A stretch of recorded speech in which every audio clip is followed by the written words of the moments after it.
আর যেগুলো আমার ভিতরের মুনাফেক হবে, প্রত্যেকটা বক্তব্যের রেকর্ডিং আমার কাছে মোবাইলে সেভ করা আছে।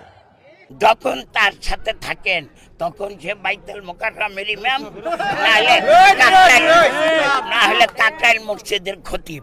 আর তার সাথে না থাকলে সারা বাংলাদেশের বাজে লোক মাতালো মুক্ত মুখ। আমি শাহাদাতে আজকে 3 মাস আমি বাসায় ঢুকতে দেই নাই।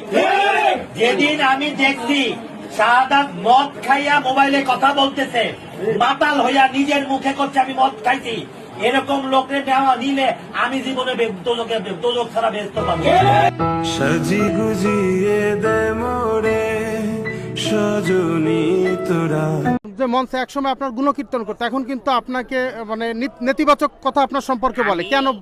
আপনার একটা কথা বলি, ফরিদপুর 4 আসনে, ভাঙ্গা সদরপুর 14 আসনের 3 উপজেলায় মানুষের কাছে আমার একটাই বিচার, যখন তার সাথে থাকেন তখন সে বাইতুল মুকাররমের ইমাম,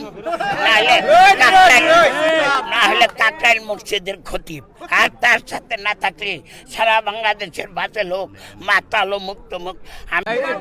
আগামী নির্বাচনে খেলা হবে মাঠে, চ্যালেঞ্জ করে বললাম, পৃথিবীর কোনো শক্তি নাই ফরিদপুর 4 আসনে আগামীবার নৌকাকে পরাজিত করে সর্বোচ্চ ভোটে কাজী জাবুল্লাহকে নির্বাচিত করব।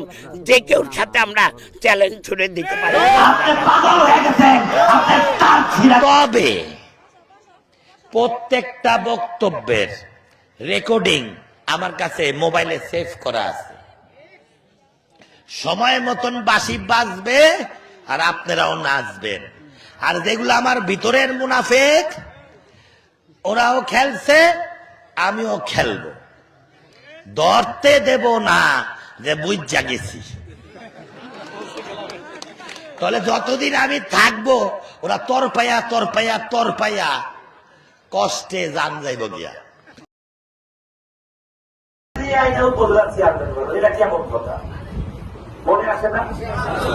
অনেকে কয় নিক্সন চৌধুরীর কাছে চলে গেল, আবার 6 মাস পর আসলো, নিক্সন চৌধুরী তাদের নিয়ে নিল।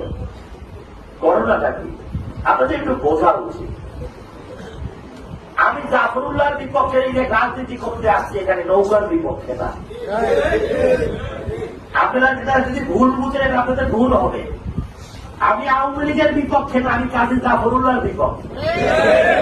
আমি নৌকার বিপক্ষে না, আমি কাজী পরিবারের বিপক্ষে।